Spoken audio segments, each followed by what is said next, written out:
Bereshit bara Elohim et hasamayim ve et sa'areb. Pada mulanya Elohim Allah menciptakan langit dan bumi. Beha aret hayyetah tohu wa buhu, dan bumi itu belum berbentuk. Wahosek alfenetehom, kosong dan kegelapan meliputi samudra raya. Wiruah Elohim merah kefet alfenehamayim, dan ruah Elohim roh Allah itu melayang-layang, maksudnya memberi hidup kepada ciptaan yang baru akan terbentuk tadi di atas permukaan air. Wa yomer Elohim, dan berfirmanlah Allah, yehi or wa yehi or, jadilah terang, maka terang itu jadi. Saya minta kesediaan Ibu Pendeta, ini jadi pimpin doa pembukaan. Mari kita berdoa. Ya Allah Bapa kami yang kami sembah dalam nama Yesus Kristus, berkati hambamu Bapak Bambang yang akan membagikan kebenaran itu buat kami semua dalam diskusi ini juga, dan kami percaya Roh Kudus, Roh kebenaran menuntun kami. Dalam nama Tuhan Yesus. Amin. Kita akan belajar bersama malam ini dan sekaligus dialog dengan Dr. Bambang Nursena tentang prinsip Tritunggal. Pertanyaan utamanya buat Mas Bambang ialah mengapa Allah itu Esa tapi disebut Tritunggal. Nah, dalam konteks pertanyaan itu bagaimana pandangan gereja Timur dan gereja Barat, dan bagaimana kita merefleksikan itu dalam kehidupan konteks dialog lintas iman. Saya persilakan Mas Bambang. Terima kasih, Bung Nus.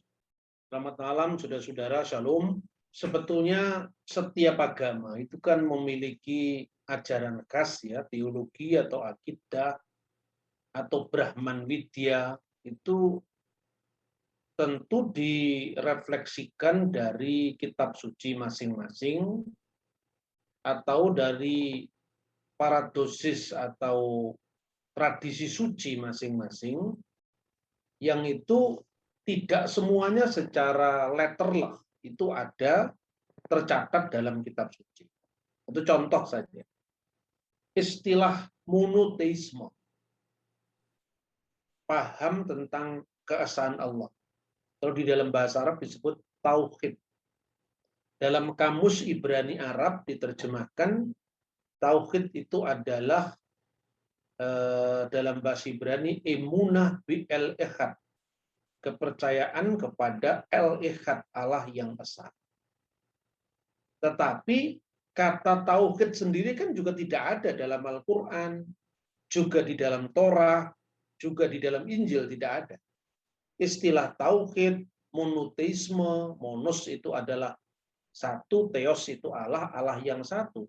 Itu lahir dari refleksi teologi. Jadi pengalaman mendahului perumusan. Nah, sebagaimana kata tauhid tidak ada dalam Quran, begitu juga kata Tritunggal juga tidak ada di dalam Alkitab. Tapi itu tidak berarti ajaran Tritunggal bukan ajaran kitab suci. Kalau kita melihat misalnya kitab Taurat ya, begitu kita membuka namanya kitab pertama, kitab Kejadian, Genesis atau Sefer Bereshit, di situ sudah ada ungkapan ketika Allah menciptakan langit dan bumi, di situ ada ungkapan Elohim, Allah, ruah Elohim, roh Allah, dan wayomer Elohim, dan berfirmanlah Allah. Bereshit bara Elohim et hasamayim ve et sa'areb. Pada mulanya Elohim Allah menciptakan langit dan bumi. Beha aret hayyetah tohu wa buhu, dan bumi itu belum berbentuk. Wahosek alfenetehom, kosong dan kegelapan meliputi samudra raya. Wiruah Elohim merah kefet alfenehamayim, dan ruah Elohim roh Allah itu melayang-layang, maksudnya memberi hidup kepada ciptaan yang baru akan terbentuk tadi di atas permukaan air. Wa yomer Elohim, dan berfirmanlah Allah, yehi or wa yehi or, jadilah terang, maka terang itu jadi. Nah, sebetulnya di dalam teks ini sudah ada penegasan meskipun itu implisit ya, bahwa Allah itu adalah Bapa, Putra, dan Roh Kudus. Jadi Bapa itu merujuk kepada eksistensi Allah atau wujud Allah, kemudian Putra itu adalah firman Allah, dan Ruah Elohim, Roh Kudus itu adalah Roh Allah. Begitu juga misalnya di dalam Mazmur Daud, oleh firman Tuhan langit dijadikan, oleh nafas dari mulutnya segala bala tentara misalnya. Dalam Mazmur 33 ayat 6. Di situ juga penciptaan itu dilakukan oleh Tuhan, firman Tuhan, dan nafas dari mulutnya. Dalam bahasa aslinya adalah ruah dari mulutnya. Ruah itu adalah sumber hidup dalam diri Allah sendiri. Pada waktu Kristus datang ke dunia, apa yang secara implisit itu diajarkan dalam kitab Taurat dan kitab nabi-nabi, diekspresitkan oleh Kristus ketika Kristus memberikan wejangan agung atau amanat agung, baptiskanlah mereka di dalam nama Bapa dan Putra dan Roh Kudus. Di situ digunakan teks Yunaninya itu teksnya dalam bahasa asli, yaitu esto onomato patros keto iu keto agiu pneumatos. Kata nama di sini itu adalah bentuknya tunggal. Esto onoma, bukan esto onomata. Bukan dalam nama-nama, tapi dalam sang nama. Bapa, Putra, dan Roh Kudus. Karena itu di dalam gereja-gereja timur, kita selalu berdoa dengan ucapan demi nama Bapa dan Putra dan Roh Kudus, lalu ditegaskan, yaitu Allah yang esa, amin. Bismillah walibni warahil kudus al-ilahu wakid, amin. Kristus sendiri menghayati dirinya, kehadirannya juga tidak lepas dari Allah Tritunggal ini. Misalnya, Kristus menyebut bahwa dalam Yohanes pasal 8 ayat 42, jikalau Allah adalah Bapamu, kamu mengasihi aku, sebab aku keluar dan datang dari Allah. Aku yang keluar dari Allah itu kan tidak mungkin kemanusiaannya. Artinya kemanusiaan Yesus kan jelas keluar dari Bunda Maria, dilahirkan oleh Bunda Maria, seperti disebutkan di dalam Lukas pasal 1 ayat 42. Terpujilah engkau di antara wanita dan terpujilah buah rahimmu. Dan tentu buah rahim Bunda Maria adalah Sang Kristus secara daging, secara manusia. Tapi Kristus secara ilahi, praeksisten sebelum kedatangannya ke dunia, dia keluar dari Allah. Artinya firman Allah itu keluar dari eksistensi Allah atau wujud Allah dalam keabadian.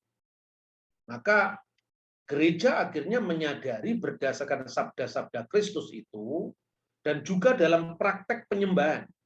Misalnya Rasul Paulus dalam salamnya kepada jemaat Korintus itu mengucapkan di dalam nama kasih karunia Tuhan Yesus Kristus dan kasih Allah dan persekutuan Roh Kudus. 3 ini selalu disebut. Lalu selain kita punya data-data yang sangat kuat dari kitab suci, kita juga memiliki tulisan yang bersambung secara kontinu dari zaman para rasul, muridnya para rasul yang dikenal dengan generasi apostolic fathers. Jadi bapak-bapak rasuli yang diajar langsung oleh para rasul. Misalnya Polikarpus dari Smyrna. Ya, Polikarpus itu adalah muridnya Yohanes yang menjadi uskup pertama di Smyrna, salah satu jemaat yang di antara 7 jemaat yang disebutkan dalam kitab Wahyu. Ketika dia mati syahid, ketika itu dia dibakar karena tidak mau menyangkal Kristus, dia memuja Allah Tritunggal di penghukumannya itu, di api unggun pembakaran itu. Jadi artinya Tritunggal itu tidak hanya diperdebatkan dalam rumusan, tapi dihayati dalam pengalaman iman. Itu pun tidak setelah konsili-konsili, jauh sebelum konsili. Kemudian selain Ignatius muridnya Yohanes, selain Polikarpus muridnya Rasul Yohanes, uskup Smyrna, kita juga mengenal ungkapan yang sama dari Ignatius dari Antioquia, muridnya Petrus. Dan dari Ignatius dari Antioquia itulah kita mengenal untuk pertama kali ungkapan gereja yang kudus dan am.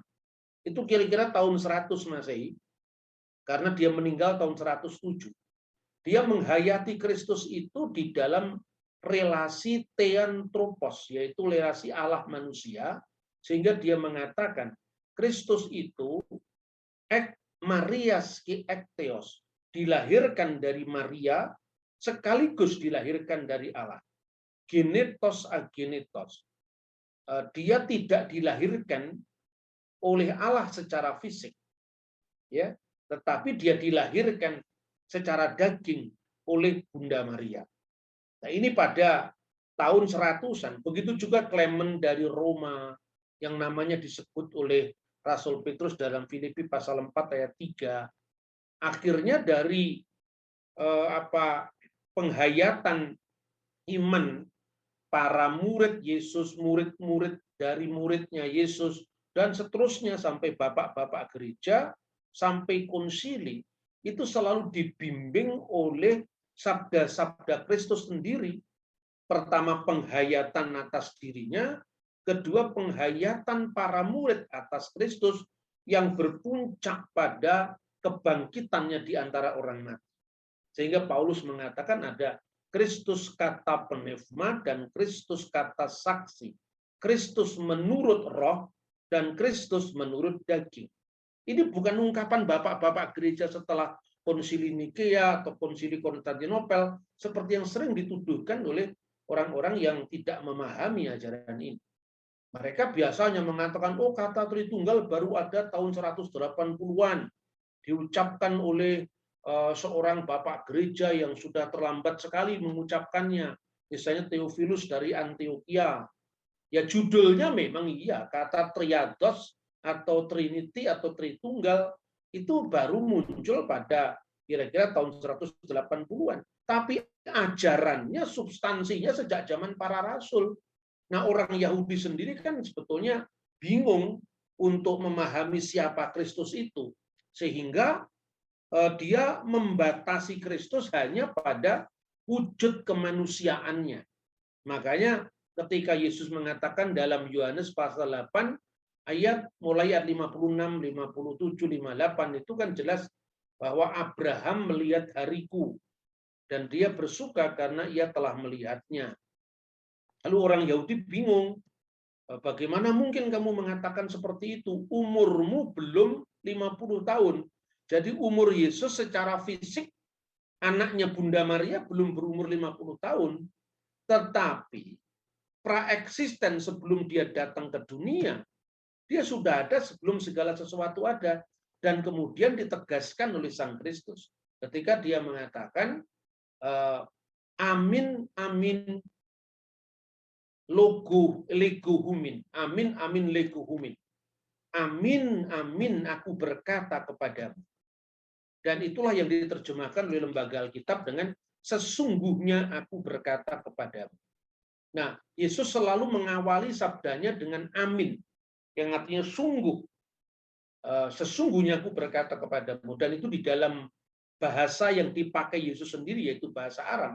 Dia selalu mengucapkan dengan kata-kata amin, amin, amar anna lefon.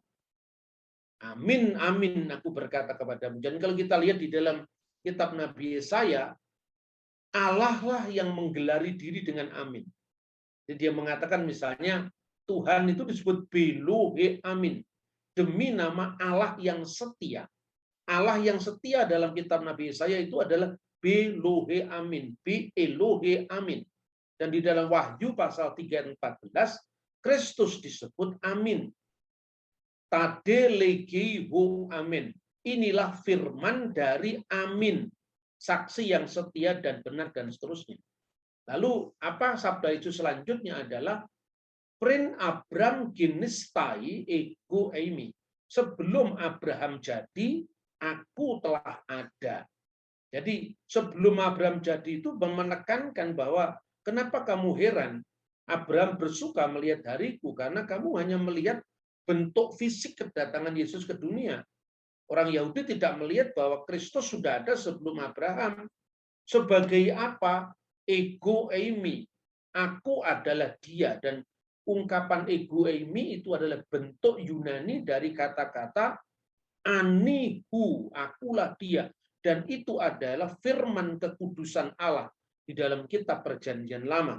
Bahkan di dalam Septuaginta, yaitu kitab Perjanjian Lama dalam bahasa Yunani, yang diterjemahkan di Alexandria tahun 285, itu kata ehyeh asher ehyeh, aku adalah aku, atau aku ada yang aku ada. Itu diterjemahkan ego eimi hoon. Akulah sang ada. Artinya sang maha ada tidak hanya ada saat sekarang, tetapi ada sebelum sekarang, dulu ada, kini ada, dan akan ada.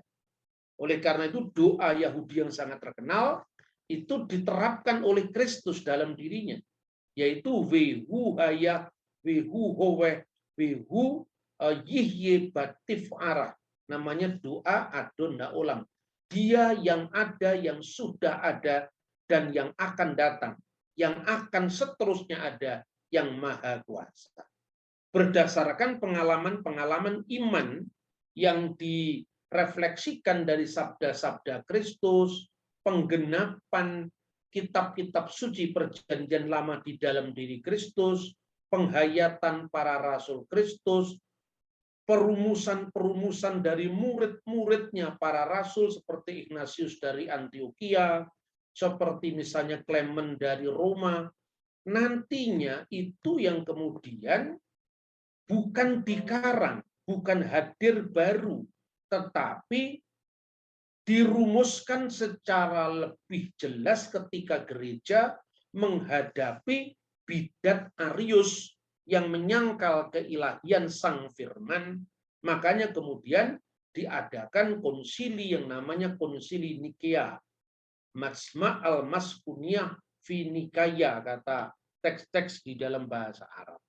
Jadi dengan demikian maka di konsili itu kemudian ditetapkan bahwa aku percaya akan satu Allah, Bapa yang Maha Kuasa, yang menguasai segala sesuatu, Khalik langit dan bumi, segala yang kelihatan dan yang tidak kelihatan.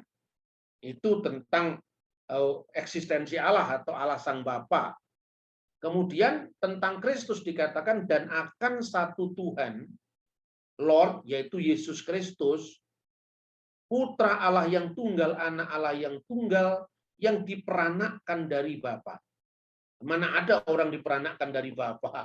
Orang kan semua dari mama, bukan dari Bapa. Artinya bahwa istilah anak Allah itu tidak berarti Allah beranak secara fisik.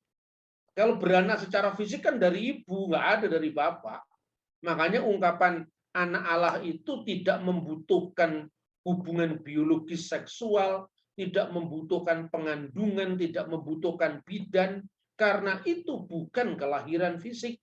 Seperti misalnya kalau saya mengucapkan Pancasila itu lahir dari ide Soekarno. Soekarno lah yang melahirkan ide Pancasila. Apakah ide memerlukan ibu? Kan tidak. Maka disebutkan dalam kitab suci bahwa anak yang bukan lahir dari darah, bukan lahir dari daging, bukan keinginan seorang laki-laki, tetapi dari Allah. Meskipun teks ini artinya anak secara adoptif, yang itu diterapkan bagi seluruh orang yang percaya kepada Kristus, maka Kristus disebut anak tunggal Allah. Artinya satu-satunya firman yang menyatakan siapa Allah. Dan firman itu lahir dari Allah, tentu tanpa seorang ibu. Karena itu bukan kelahiran fisik. Makanya kelahiran atau diperanakkan Sang Firman itu disebutkan sebelum segala abad atau sebelum segala masa. Kemudian kalau di dalam Kanun Al-Iman dalam terjemahan bahasa Arab seperti yang sering dipakai di gereja-gereja Ritus Timur atau gereja ortodok itu disebutkan mauludu minal ab qabla kulituhur. yang diperanakkan dari Bapa sebelum segala zaman. Lalu ditegaskan, Allah dari Allah, terang dari terang, Allah sejati dari Allah sejati. Jadi artinya apa? Allah dari Allah. Artinya firman Allah itu sepenuhnya Allah, keluar dari wujud Allah. Terang dari terang, ibarat terang matahari yang keluar dari sumbernya sang matahari. Makanya saya hakikat. Kemudian dikatakan Allah sejati dari Allah sejati. Keluarnya firman Allah dari Allah itu bukan keluar dalam ruang dan waktu, sehingga yang dikeluarkan dari Allah lebih rendah daripada wujud Allah yang mengeluarkan. Karena Allah tidak terikat oleh ruang dan waktu, maka tidak mungkin ada jenjang pada diri Allah. Bapa, Putra, dan Roh Kudus itu bukan sebuah perbandingan yang sifatnya matematik, tetapi sebagai cara Tuhan untuk menyatakan dirinya bahwa Dia adalah sang wujud, yaitu eksistensi Allah, yang di dalam dirinya ada firman-Nya dan ada rohnya. Makanya ungkapan yang sering ditanyakan orang, bagaimana yang paling dekat untuk memahami Allah? Ya seperti manusia. Manusia terdiri dari tubuh, jiwa, dan roh. Roh dan jiwa kita kan ada dalam diri kita. Bukan berarti kita ada tiga. Ketika saya mengatakan bahwa pikiran saya sudah saya tulis dalam bentuk buku atau sudah saya ceramahkan seperti ini, sehingga semua orang bisa mendengar. Pikiran saya kan seolah keluar dari saya. Tapi sebelum pikiran saya keluar dari saya, dia sudah ada dalam diri saya. Karena itu dikatakan, dilahirkan tidak diciptakan. Dilahirkan karena seperti lahirnya sebuah ide dari orang, atau seperti lahirnya sebuah gagasan dari seseorang, sebelum itu gagasan sudah ada dalam pikiran. Maka ketika gagasan itu terlahir dari pikiran seseorang, tidak dapat dikatakan pikirannya habis karena keluar gagasan. Karena ini bukan konteks ruang dan konteks waktu. Nah, itu saya kira refleksi tentang Tritunggal. Kemudian Allah dari Allah, terang dari terang, Allah sejati dari Allah sejati, dilahirkan tidak diciptakan. Kenapa? Karena olehnya segala sesuatu diciptakan. Karena Allah menciptakan segala sesuatu dengan firman-Nya. Maka tidak mungkin kalau firman itu ada kemudian setelah Allah. Kalau dikatakan Allah lebih dulu daripada firman-Nya, berarti ada waktu, Allah ada tanpa firman. Itu berarti Allah yang tidak maha sempurna. Lebih-lebih kalau dikatakan Allah dengan roh itu lebih dulu mana? Kalau lebih dulu Allah, berarti Allah sudah ada tanpa roh. Berarti Allah pernah mati. Maka Bapa, Firman, dan Roh Kudus adalah mengungkap jati diri Allah yang satu. Tidak berbicara tentang wujud-wujud terpisah di luar Allah. Itulah sebabnya seorang teolog Latin yang bernama Tertullianus merumuskan ini dengan mengatakan Tritunggal itu una substantia tres persona.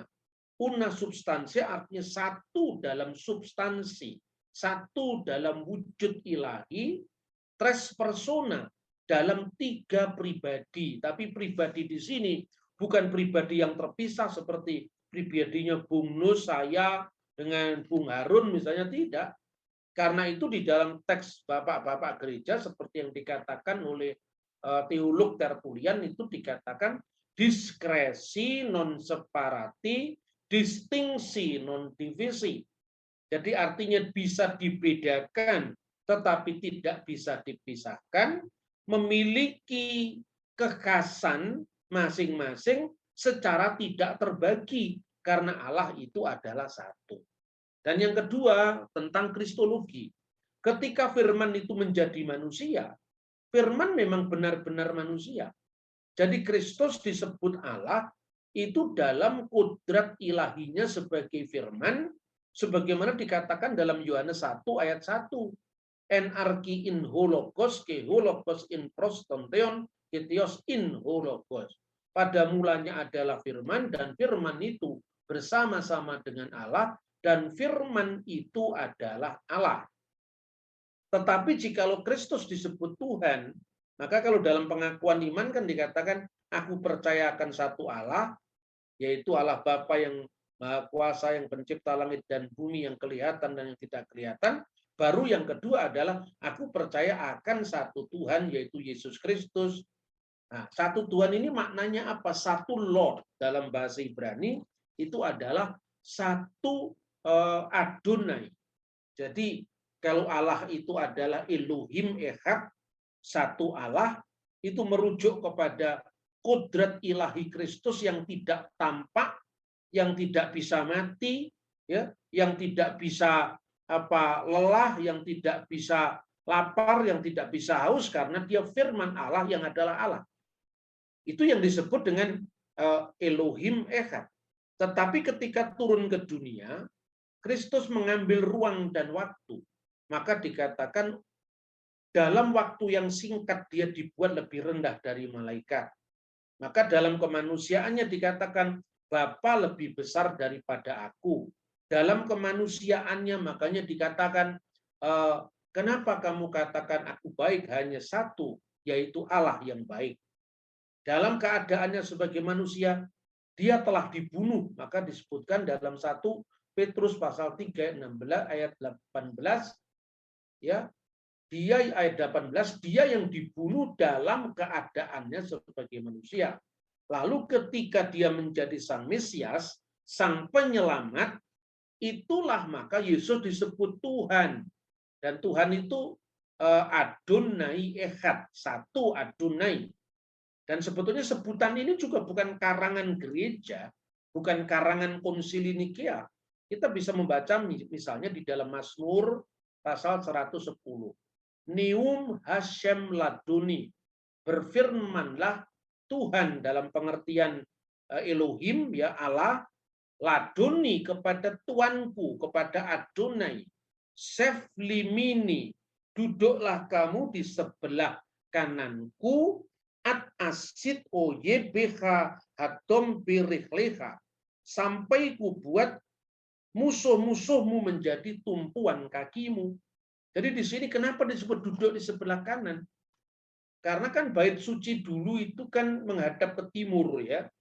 Dan ada 3 ruangan, ruangan Maha Kudus, ruangan kudus, dan halaman. Ruangan Maha Kudus itu di sebelah kanannya adalah istana Daud. Jadi karena Mesias itu adalah putra Daud, dia disebut sang Tuan, Tuhan, ya, Tuan segala Tuan. Itu adalah Tuhan, sang Adonai. Duduklah di sebelah kananku, kamu akan menjadi raja selama-lamanya di istana Daud.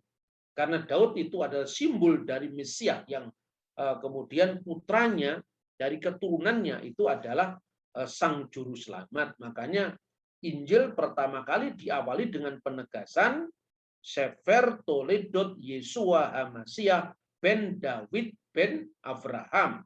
Inilah silsilah Yesus Kristus, anak Daud, anak Abraham. Karena Mesias singa Yehuda harus lahir dari suku Daud. Putra Abraham karena menggenapi nubuat kitab Taurat, ya, kepada Abraham dalam Kejadian pasal 12 ayat 3, olehmu semua kaum di muka bumi akan mendapatkan berkat. Dan ketika Yesus mengatakan Abraham melihat hariku, itu artinya Yom HaMoshiach, hari sang Mesias, atau Yume Malka Mesias, hari-hari sang Raja Mesias. Dan Abraham akan diberkati menjadi bangsa yang besar, janji Tuhan dalam pemanggilan Abraham, namanya akan populer, akan terkenal, yang memberkati dia akan diberkati, yang mengutuk dia akan dikutuk, dan dia akan menjadi berkat. Dan yang terakhir, olehmu semua kaum di muka bumi akan mendapatkan berkat. Itu adalah messianic blessing, berkat sang Mesias. Dan ketika Yesus mengatakan Abraham melihat hariku, itu penggambaran bahwa ketika itu Abraham melihat dari Firdaus, penggenapan janji Tuhan bahwa olehmu, oleh benih Abraham, seluruh umat manusia di muka bumi akan mendapatkan berkat. Nah, sekarang yang terakhir tentang perbedaan refleksi timur dan barat itu sebetulnya sekarang sudah tidak terlalu dipertajam setajam dulu. Dan ini sebetulnya munculnya itu ketika Konsili Konstantinopel itu kan merumuskan aslinya begini.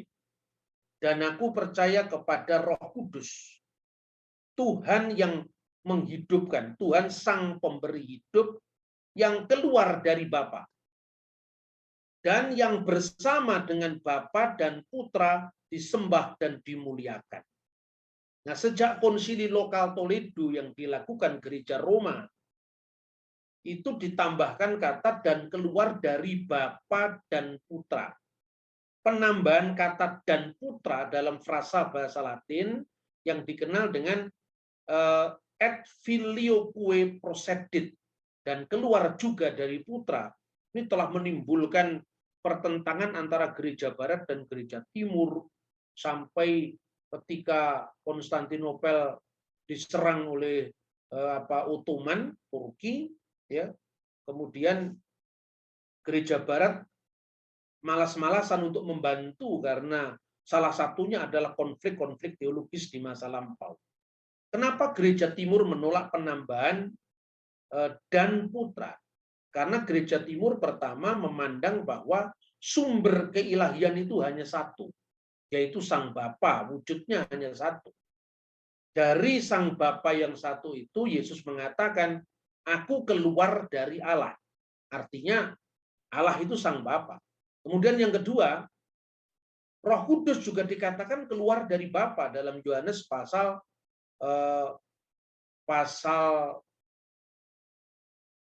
15 ayat 26. Roh penghibur yang keluar dari Bapa. Tetapi dalam sejarah itu juga rumit karena gereja Barat juga membela diri.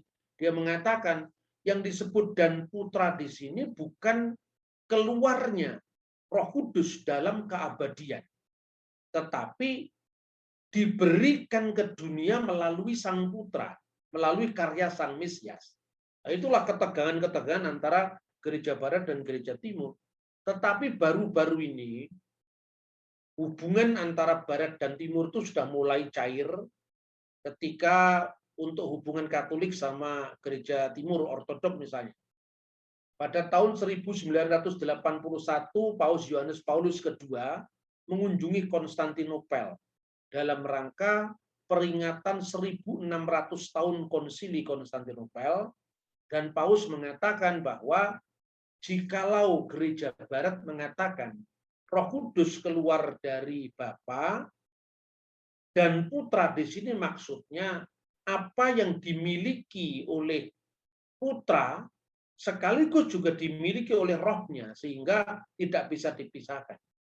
Tapi jikalau tambahan ini telah membuat keretakan gereja, kalau dihapuskan juga tidak apa-apa katanya. Itu Anda bisa baca di sejarah umat Katolik yang diterbitkan oleh Yayasan Obor.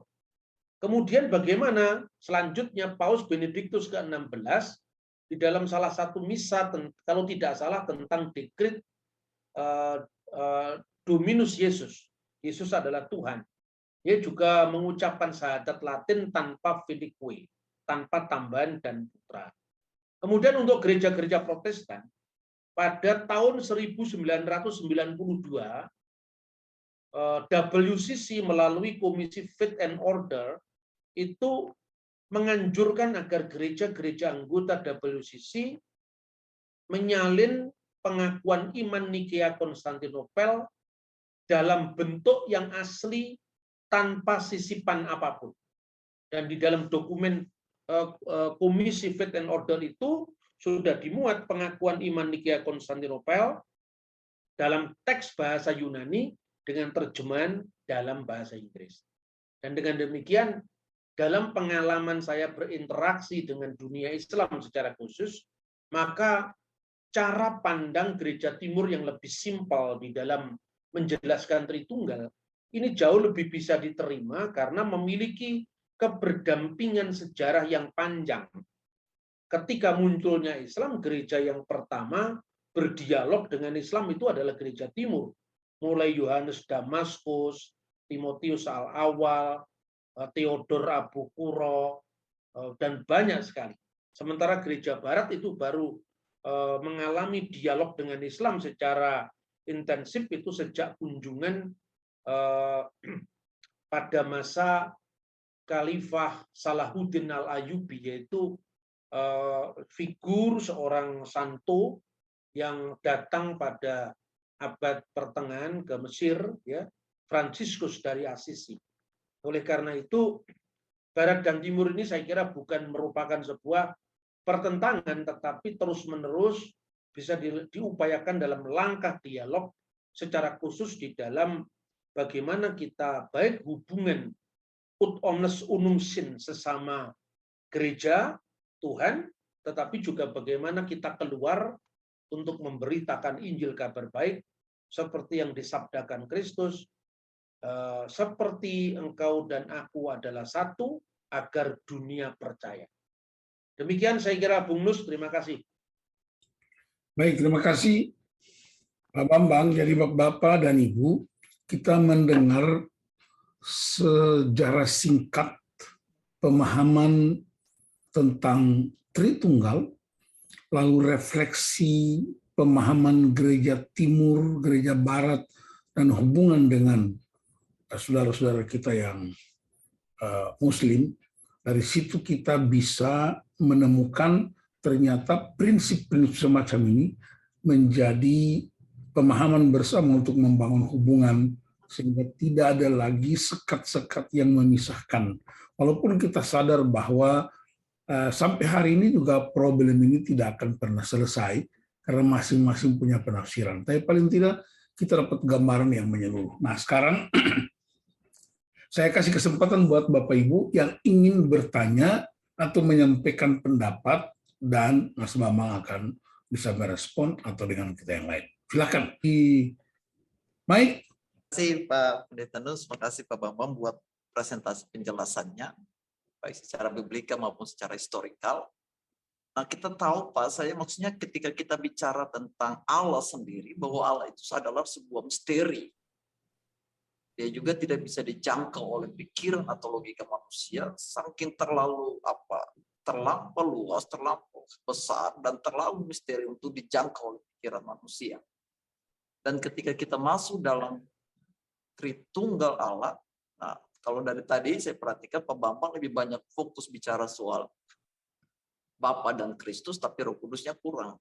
Nah, soal dukungan-dukungan apalagi dalam PL tentang Roh Kudus, itu sangat jarang sekali bicara tentang kehadiran Roh Kudus di sana. Bahkan bagi Yesus sendiri jarang sekali. Dukungan-dukungan itu pun juga, ya mungkin kalau kita masuk dalam PB mungkin agak sedikit kelihatan. Tapi ketika kita bicara dalam PL itu hampir jarang sekali kelihatan. Sehingga banyak ketika kita bicara soal konsep Tritunggal, akhirnya muncul banyak kelemahan-kelemahannya di sana.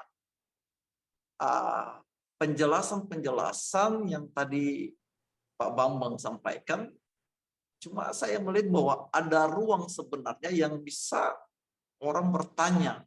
Nah, salah satunya artinya bahwa Tritunggal itu kita mau lihat itu sangat irasional. Bagaimana mungkin kita mau bicara mengkonsepkan tiga pribadi ini dalam satu kealahan monoteis ini. Nah, contohnya misalkan waktu Yesus berada di bumi, apakah memang Yesus sedang terpisah dari kealahannya atau kealahannya menyatu? Lalu posisi Bapa itu di mana? Jadi kita akan melihat bahwa keterpisahan Yesus dan Bapa itu akan kelihatan secara rasional ya. Makanya saya bilang ketritunggalan itu sesuatu yang irasional. Nah, bisa kalau penjelasan kita itu kan kita kaji secara biblika.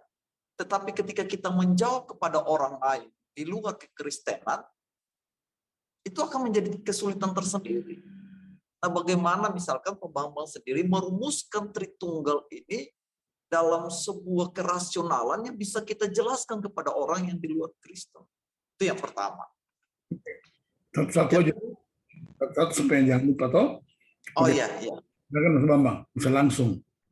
Iya, dalam dalam interaksi saya dengan dunia Islam tidak ada masalah. Bapak bisa membaca tulisan tokoh-tokoh Islam misalnya.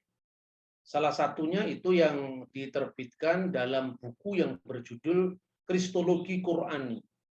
Di situ ada seorang tokoh Muslim, dulu adalah guru besar di Universitas Islam, Universitas Negeri Islam, ya, IAIN Wali Songo Semarang, yaitu Profesor Dr. Amin Syukur. Dia mengatakan bahwa Tritunggal seperti yang saya jelaskan dalam seminar ketika saya diundang oleh IAIN itu rasional. Jadi artinya bahwa talata akhonim fi wahid jauhar itu adalah refleksi Kristiani tentang Allah yang esa itu sendiri. Jadi mungkin ketika Bapak menyebut irasional itu sebetulnya bukan irasional tapi transrasional. Karena menurut saya Tritunggal itu paling rasional, tergantung kita bisa memahami tidak bedanya matematika dan metafisika. Jadi ketika Bapak mengatakan bagaimana keterpisahan Yesus dengan Allah, apakah Allah pernah terpisah dengan Yesus?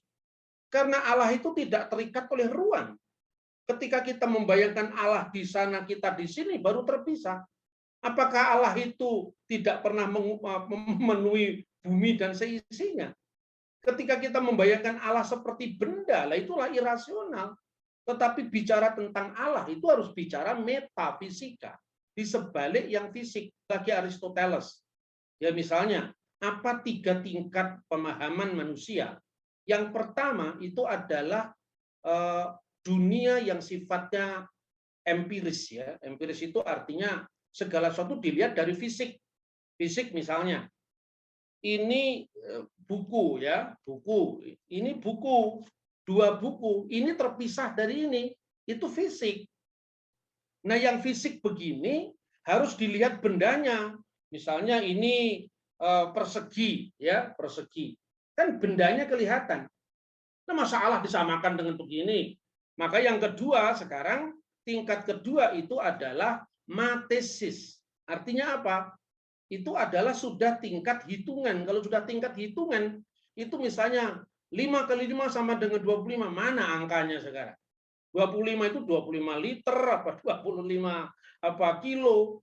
Itu kan matesis. Matesis itu kita menganggap rasio tanpa melihat bendanya. Itu baru tingkatan kedua. Kalau tingkatan ketiga itu adalah metafisik. Nah, Tritunggal itu masuk di wilayah metafisik ini. Metafisik itu di sebalik yang fisik. Satu contoh misalnya, Allah beserta orang beriman. Berapa jumlah orang beriman di Jakarta? Kalau ada 1000 atau ada 100.000 orang beriman di kota Jakarta, padahal Allah itu satu, ya kan? Kalau Allah itu satu beserta dengan 1 juta orang, berarti satu Allah di saat yang sama, jam yang sama beserta dengan 1 juta orang di 1 juta tempat yang berbeda. Apakah Allah jadi 1 juta? Ya tidak. Kenapa Allah tidak terikat oleh ruang dan waktu? Dan apa yang sudah digumulkan dalam Ketritunggalan Maha Kudus itu clear. Itu semua orang-orang cerdas bisa tahu itu.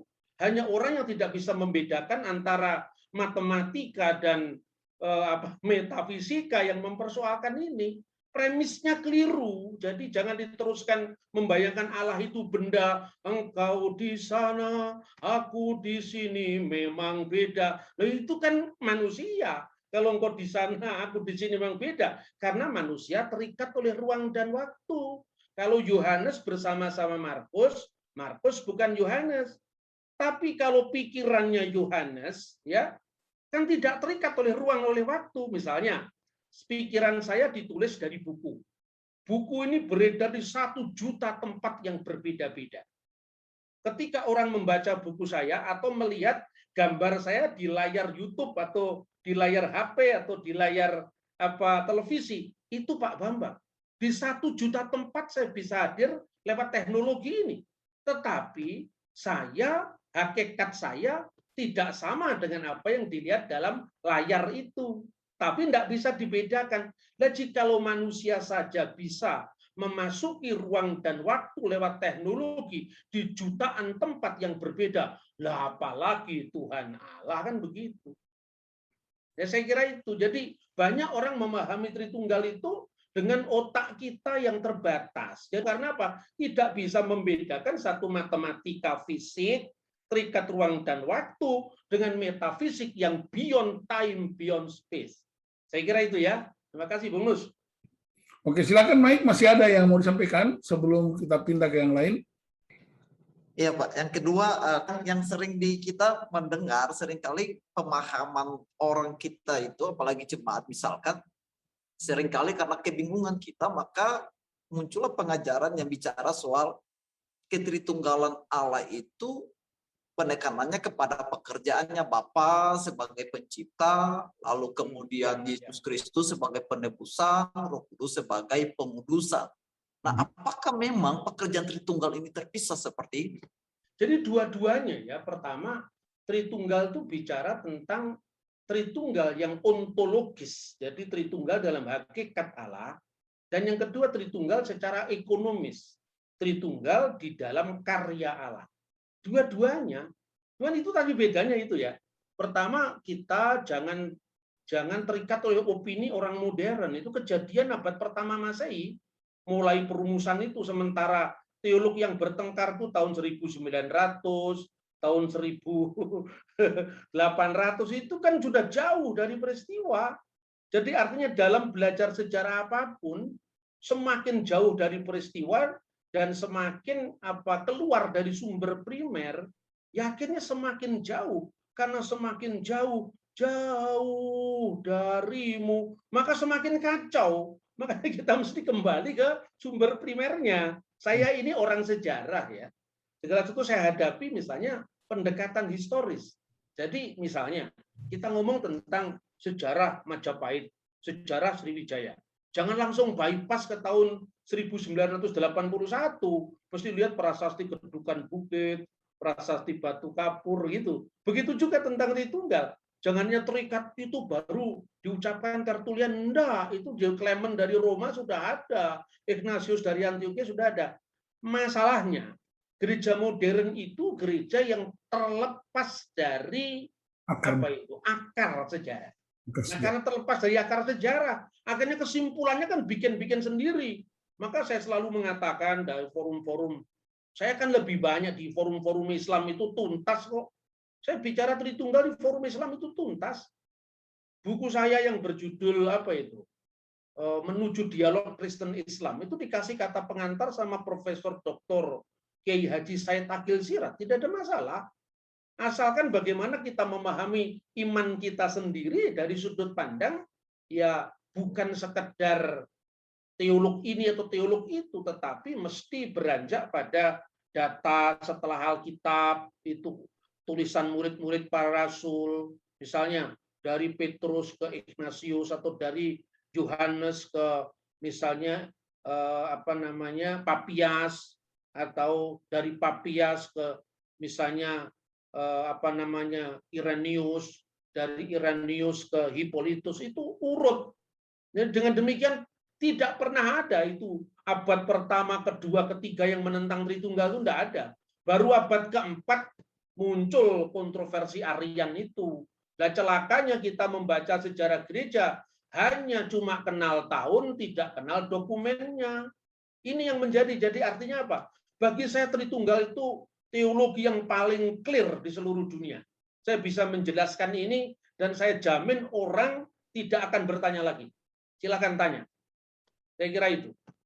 Oke. Jadi beberapa metafora, metafisika yang digunakan itu membuka wawasan kita bahwa Tuhan juga kasih hikmat buat kita untuk menerangkan tentang Allah.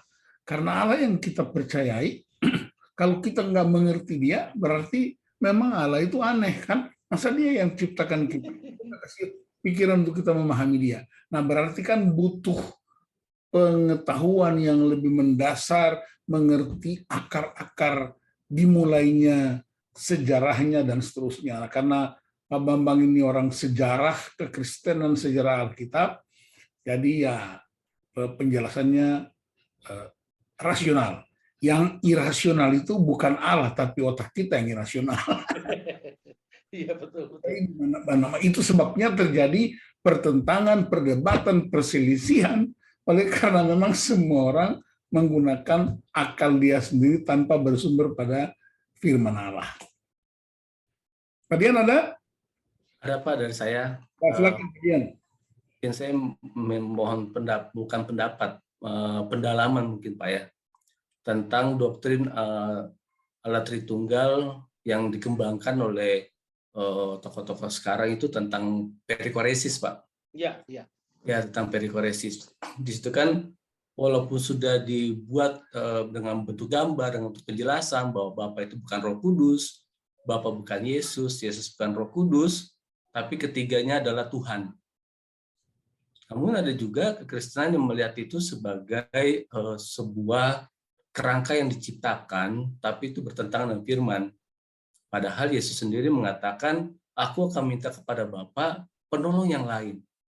Nah, dari situ pun sudah jelas bahwa Roh Kudus bukan Yesus. Yesus bukan Roh Kudus, Yesus bukan Bapa, Bapa bukan Yesus, tapi ketiganya adalah Tuhan. Nah, mungkin bisa Bapak tolong perdalam atau ada tanggapan apa tentang pengajaran ala perikoresis ini. Terima kasih, Pak. Ya, terima kasih, Pak. Jadi perikoresis itu begini ya. Itu pendalaman lagi tentang Tritunggal. Jadi kalau kita lihat bahwa Bapa, Putra, dan Roh Kudus itu diskresi non separatif, distingsi non divisi. Bisa dibedakan, tidak bisa dipisahkan. Bapa bukan Putra, ya jelas kok Bapa itu adalah wujudnya Allah kok. Putra itu firman-Nya Allah. Itu kalau ibaratkan pikiran saya kan tidak sama dengan saya. Pikiran saya secara klasifikasi di dalam penyampaian yaitu bukan wujud saya. Wujud saya kan bukan roh saya, tapi pikiran dan roh saya tinggal dalam wujud saya. Kan gitu kan?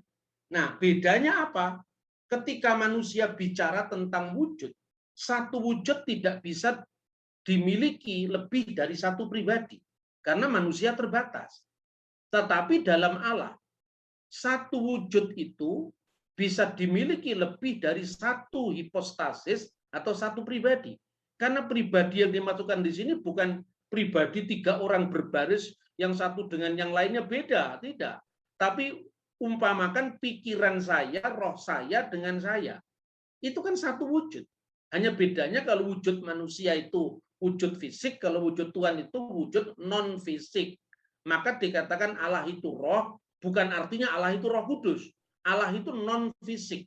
Nah, di dalam keberadaan Allah yang non-fisik itu ada sumber hidup dalam dirinya yang disebut Roh Kudus dan ada firman dalam dirinya yang kekal bersama wujud yang disebut dengan Putra Allah. Kemudian kenapa perikoresis? Karena wujud Allah, ya, firman Allah dan Roh Allah, Bapa dan Putra dan Roh Kudus itu sebuah relasi kekal dalam diri Allah yang satu. Satu contoh gini misalnya ya, ketika seorang dengan orang lain itu beda, sekaligus dia tidak satu secara wujud. Saya mencintai istri saya. Ada subjek, ada objek, dan ada cinta yang disalurkan. Tapi karena saya manusia, kemanusiaan saya beda dengan kemanusiaan istri saya. Tidak terikat oleh kesatuan kecuali kebersatuan. Tetapi antara Allah, firman Allah dan Roh Allah itu hubungan perikoresis yang saling mendiami secara kekal. Dan itu ungkapan-ungkapan teolog yang memang menggambarkan bagaimana Allah, firman-Nya dan Roh Allah itu berhubungan dari kekal sampai kekal. Jadi ungkapan yang sering disampaikan misalnya oleh Santo Agustinus itu seperti ini. Allah itu kasih. Apakah kasih Allah itu sama kekal dengan Allah? Ya, sama kekal. Lalu siapa yang dikasih? Ya toh? Kalau saya mengasihi, kan ada objek kasihnya. Kalau Allah mengasihi, lalu bayangkan sebelum alam semesta ini ada, sebelum ruang, waktu, langit, bumi, klasifikasi, arah, itu ada. Lalu Allah bersama siapa? Allah sendiri. Lalu Allah itu kasih. Siapa yang dikasihi? Lalu ada orang yang mengatakan, oh Allah mengasihi ciptaannya, maka dia menciptakan dunia. Sebelum ciptaannya ada, kasih Allah itu alamatnya ke siapa? Ya, tidak beralamat, berarti Allah pernah kesepian, karena kasihnya pernah tidak punya sasaran. Maka Allah mengasihi firman-Nya. Kasih yang disalurkan, yang mengasihi dan yang dikasihi. Maka hubungan trinitaris ini, Allah Bapa sumber kasih yang mengasihi, Putra Allah yang dikasih, dan Roh Kudus kasih yang disalurkan. Inilah yang disebut perikoresis. Kalau Allah tidak berperikoresis dari kekal, Allah itu kesepian. Makanya ada lagunya, kalau manusia kesepian, sunyi sepi sendiri tanpa dirimu lagi, kan itu kan, masa Allah kesepian. Karena Allah itu Tritunggal, maka Allah tidak pernah kesepian. Itu kira-kira gambarannya seperti itu. Nah, kemudian tentang Roh Kudus, aku akan mengutus penolong lain. Nah, di dalam bahasa Yunani, kata lain itu ada dua. Yang pertama, lain secara bertentangan. Misalnya dipakai dalam terjemahan Septuaginta dari 10 perintah Tuhan, jangan ada padamu ilah lain di hadapan hadiratku. Itu kan dalam bahasa Ibrani disebut Elohim Acherim. Ya lo yihyelecha Elohim Acherim alpanai. Jangan ada Elohim lain di hadapan hadiratku. Elohim lain, Elohim Acherim diterjemahkan dalam bahasa Yunani theoi uteroi. Jadi yang pertama, lain secara uteros itu terpisah, bertentangan. Makanya di dalam surat Paulus dalam 1 Korintus pasal 8 ayat 4 itu dikatakan eudeis theos uteros eimeis. Tidak ada ilah yang lain uteros kecuali yang esa, yaitu Allah. Tetapi yang kedua, ada kata lain tetapi dalam relasi. Dibedakan tapi tak terpisah. Itulah yang disebut alos. Maka disebut alon parakleton. Ya, artinya apa? Penolong yang lain tapi bukan lain secara terpisah, secara fisik. Nah, kenapa kok disebut penolong yang lain? Itu punya sejarah yang panjang lagi. Jangan hanya dilihat Alkitab secara harafiah, dilihat background sejarahnya. Bagaimana? Kitab Ratapan, ya.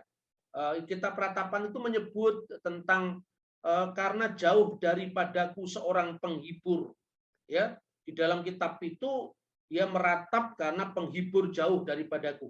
Kata penghibur itu dalam bahasa Yunani, dalam bahasa Ibrani adalah menahem. Dan menahem itu penghibur, pembela, pengantara, itu kemudian menjadi gelar Mesias. Baca itu karya-karya rabbinik Yahudi. Misalnya Midras Ekah Rabbah, ya, penjelasan tentang kitab Keluaran besar, kitab Ratapan besar. Kemudian baca misalnya Traktat Sanhedrin 98, di mana digambarkan di situ bahwa Mesias itu akan lahir di Bethlehem. Namanya siapa? Namanya Menahem. Nah, kata Menahem, penghibur, pembela, itu gelar Mesias. Sekalipun orang Yahudi tidak mengakui Mesias itu adalah Yesus, tetapi pengharapan mesianik Yahudi bahwa Mesias akan disebut Menahem cocok dengan Kristen. Di mana orang Kristen menyebutkan Yesus itu adalah Menahem, itu di dalam 1 Yohanes pasal 2 ayat 1. Jikalau kita berbuat dosa, ada pengantara kita kepada Bapa, yaitu Yesus Kristus yang adil. Kata pengantara ini bahasa Yunaninya parakletos. Nah, parakletos itu kapan mulai ada? mulai Alkitab diterjemahkan dalam bahasa Yunani yang disebut Septuaginta, di mana kata Menahem dalam kitab Ratapan diterjemahkan dengan Parakletos. Karena Yesuslah Parakletos, sang penyelamat yang akan datang, nubuat Nabi Yesaya mengatakan, Roh Tuhan akan ada padaku, maka Roh Kudus disebut Parakletos yang lain, tapi bukan lain secara bertentangan dan terpisah secara fisik, tapi lain dalam relasi. Inilah yang oleh bapak-bapak gereja disebutkan dalam relasi perikoresis. Itu kira-kira. Jadi memang sebetulnya menurut saya rasional. Mana yang tidak rasional coba? Ya, saya kira itu. Pak Adian? Ada lagi, Pak? Ya, silakan. Pak ya, saya kan dikatakan di Yohanes 17 itu bahwa aku dan Bapak dalam aku dalam Bapak. Kemudian di ketika konsep itu ada, ketika Yesus mati di atas kayu salib itu, waktu Yesus disalib dia mengatakan Eloi Eloi Eli Eli lama sabachthani. Allahku mengapa engkau meninggalkan aku. Tafsiran secara umum mengatakan bahwa ya Roh Allah harus keluar dari diri Yesus supaya Yesus dapat mati. Seperti itu. Nah, pertanyaannya adalah kenapa Allah bisa keluar dari Allah gitu ya? Terpisah dari Allah. Kenapa Allah meninggalkan Allah? Seperti itu. Tolong penjelasannya, Pak. Ya, terima kasih. Itu sebetulnya kutipan dari Mazmur. Nah, kutipan dari Mazmur itu sebetulnya inilah pemahaman Kristen ya, kadang-kadang karena orang Kristen itu terlepas dari konteks sejarah Yudaisme, kemudian diartikan secara harafiah. Teks Mazmur itu sebetulnya kaitannya itu adalah berbicara tentang harapan bagi orang Yahudi. Maka disebut di situ Mazmur itu namanya nyanyian rusa di kala fajar. Nah, rusa di kala fajar itu sebetulnya kalau gambaran orang Yahudi itu adalah optimisme bahwa besok pasti ada hari baik. Jadi setiap orang Yahudi di samping mengungkapkan, misalnya diucapkan ketika dalam pembuangan Babel, Allahku mengapa engkau meninggalkan aku, mengapa jadi seperti ini, tapi dengan menyanyi rusa di kala fajar, besok pasti ada harapan, besok pasti ada masa depan. Kristus adalah orang Yahudi. Sebagai orang Yahudi di dalam titik nol dalam kehidupannya sebagai manusia, pasti yang dibaca ya rusa di kala fajar. Dan itu adalah Mazmur yang intinya meratapi sebuah titik nol dalam kehidupan, tapi bukan pesimisme tanpa harapan, tetapi sebuah optimisme yang berpengharapan di tengah-tengah dia menghadapi kesulitan. Itu yang pertama, latar belakang Mazmur yang dibaca. Kemudian yang kedua, ketika firman menjadi manusia, Kristus sepenuhnya manusia. Namanya manusia punya tubuh, jiwa, dan roh. Jadi rohnya Yesus ya roh manusia, kemanusiaannya Yesus. Makanya dulu ada ajaran yang menganggap bahwa Yesus itu tidak punya roh manusia. Rohnya itu ya roh Allah itu. Ajaran ini sudah dihukumkan sebagai heresi oleh Konsili Konstantinopel dan ajaran disebut apolinaris. Jadi Kristus karena sepenuhnya manusia ya terdiri dari tubuh, jiwa, dan roh. Gitu loh. Makanya ketika dia menyerahkan rohnya, itu menyerahkan nyawanya sebagai manusia. Jadi tidak pernah dikatakan bahwa Allah keluar dari Allah. Karena apa?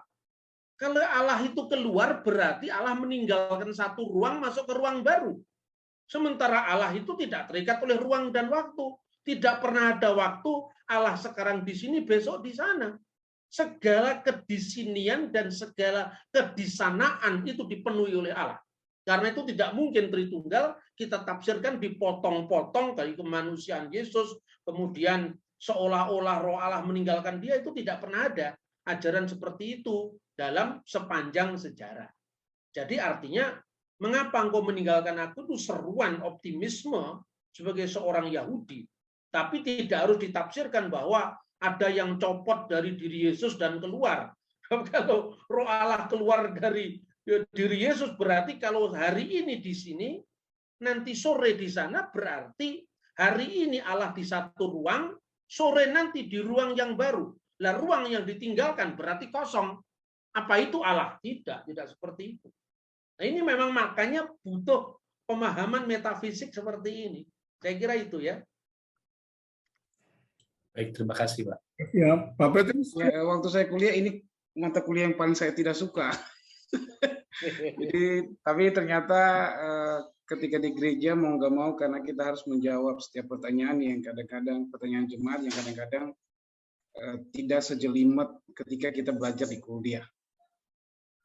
Itu yang saya rasakan gitu. Jadi tadi kan Pak Bambang secara saya nggak tahu bahasa ininya, tapi saya ini secara tugas Allah, Yesus dan Roh Kudus itu mereka punya tugas masing-masing. Terus selanjutnya Pak Bambang juga mengatakan bahwa Yesus itu karena dia manusia maka dia punya tubuh, jiwa dan roh seperti saya, seperti kita.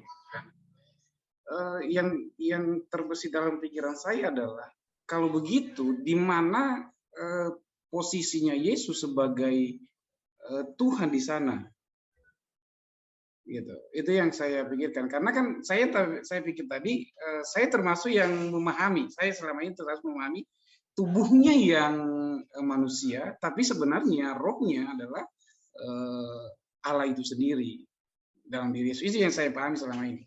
Nah, kalau jadi agak menantang pikiran saya untuk kalau begitu dia seperti manusia utuh 100%, terus di mana kealahannya? Apa yang menjadi istilahnya kealahannya itu sendiri di dalam dirinya? Gitu, Bang. Terima kasih. Pertama begini ya, bahwa ini masuk dalam pembahasan kristologi dan itu sudah dibahas tuntas di Konsili Efesus. Konsili Efesus itu merumuskan tentang firman menjadi manusia dan firman tidak tinggal dalam manusia tapi menjadi manusia. Maka diungkapkan dengan kata-kata mia pesis tontion logon sisterkomeni. Satu kodrat ganda firman yang menjadi manusia. Tetapi memandangnya itu begini, yang kelihatan oleh mata kita itu kemanusiaannya. Tapi yang tidak kelihatan oleh mata kita yang berada dalam yang kelihatan itu keilahiannya. Karena ketika Alkitab mengatakan Yesus itu Allah, itu tidak pernah merujuk pada kemanusiaannya. Yang merujuk kepada firman-Nya yang dikatakan Allah, maka firman itu bersama-sama dengan Allah dan firman itu Allah. Seperti misalnya, pikiran bersama saya, pikiran saya tidak lepas dari saya, pikiran saya bagian dari saya. Pikiran satu hakikat dengan saya.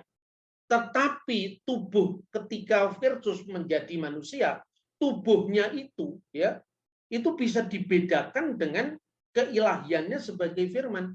Lalu yang kedua, cara menjadinya seperti apa? Maka misalnya Yohanes Damaskus, seorang bapak gereja itu, seorang yang pertama kali menjawab serangan Islam terhadap iman Kristen, dia mengatakan seperti satunya pedang dengan api. Api dengan pedang itu menyatu sedemikian rupa, tapi api tetap api, pedang tetap pedang. Jadi artinya apa? Api yang membakar pedang. Ini kan wujudnya seperti satu. Tapi api tetap api dan pedang tetap pedang. Itu gambaran yang diberikan oleh bapak-bapak gereja. Jadi dengan demikian ketika kita menyebut Kristus sepenuhnya manusia, itu ya sepenuhnya seperti kita. Tetapi ada Allah yang secara khusus ya bersekinah dalam Kristus itu sehingga dia membedakan dengan yang lain. Itulah yang disebut dengan inkarnasi firman menjadi daging. Itu saya kira, Pak. Ya. Jadi Pak Petrus ini gelisah karena sebenarnya pertanyaan-pertanyaan jemaat. Ya. Saya punya satu buku ya yang membahas ini, menarik sekali. dalam bahasa Arab, tapi sebenarnya sedang diterjemahkan. Judulnya itu adalah Tobiat Al-Masih. Itu karya seorang patriark dari Gereja Ortodoks Koptik, namanya Baba Sinuda ketiga. Dalam buku ini clear dibahas. Tentu memerlukan waktu, bahkan mungkin memerlukan satu sesi tersendiri tentang bagaimana firman menjadi daging. Itu clear sekali. Mulai konsili Nikia, konsili Konstantinopel, konsili Efesus. Jadi termasuk perumpamaan-perumpamaannya, bagaimana ketika berdialog dengan misalnya kaum Unitarian, ketika berdialog dengan Islam, itu clear di buku itu. Oke, berarti kita akan bikin jadwal kelas yang sama untuk bahas itu lebih dalam supaya Pak Petrus itu bisa tidur nyenyak, karena hamba Tuhan yang gelisah karena banyak pertanyaan jemaat yang cenderung untuk mengetahui lebih dalam. Tapi saya kira penjelasan Mas Bambang malam ini dengan menggunakan teori metafisika itu membuka wawasan kita untuk bisa menjelaskan secara baik buat jemaat kita. Beberapa contoh-contoh praktis. Ya, tadi satu yang menarik itu ya, satu Allah yang diam di 1 juta orang, bukan berarti Allah itu ada 1 juta, itu kan clear itu sebenarnya poinnya. Saya mau bilang Pak Bambang bisa kasih pernyataan akhir. Saya tidak bikin kesimpulan karena kita sedang belajar bersama. Ya, terima kasih. Jadi ketika Kristus kemudian diragukan oleh seorang Yahudi, umurmu belum sampai 50 tahun, maka Kristus menegaskan kedaulatannya. Sesungguhnya aku berkata kepadamu, amin aku berkata kepadamu, sebelum Abraham jadi aku telah ada. Ungkapan ini adalah ungkapan deklarasi Kristus tentang dirinya. Dan sepanjang sejarah kita menggumuli bagaimana misteri Kristus itu. Sekalipun mungkin kita tidak bisa menuntaskan sekarang, tetapi Tuhan akan terus membimbing gerejanya sampai kepada kepenuhan iman. Sehingga apa yang dulunya mungkin dilihat secara samar-samar, nanti akan menjadi terang benderang seperti matahari pada waktu rembang siang. Karena itu iman memang membutuhkan penjelasan, tetapi jangan berhenti untuk terus mencari Tuhan. Terima kasih, Bung. Terima kasih. Jadi Bapak-Bapak, Ibu sebagai hamba-hamba Tuhan yang terus melayani umat, ini statement yang bagus ya, yaitu iman butuh penjelasan, tetapi jangan pernah berhenti untuk mencari Tuhan. Tugas kita untuk mengajarkan kebenaran kepada jemaat. Terima kasih Mas Bambang untuk pertemuan malam ini. Ya Bung, terima kasih Bapak Ibu. Mari kita tutup dengan doa. Kita berdoa. Terima kasih Tuhan untuk pertemuan kami, untuk saling mengisi, melengkapi secara khusus hamba-Mu, Pak Bambang yang memberi pencerahan dan sekaligus membuat kami belajar bersama untuk menjadi berkat buat jemaat, buat banyak orang. Terima kasih Bapak, biarlah hasil percakapan malam ini boleh didengar oleh banyak umat-Mu dan menjadi pengajaran yang baik, sehingga semua orang bertumbuh ke arah Kristus. Segala kemuliaan buat Engkau Bapa di dalam nama Tuhan Yesus Kristus. Haleluya. Amin. Terima kasih Bung Lus, terima kasih Bapak Ibu. Berkati. Terima kasih, Pak. Terima kasih. Terima kasih, Pak.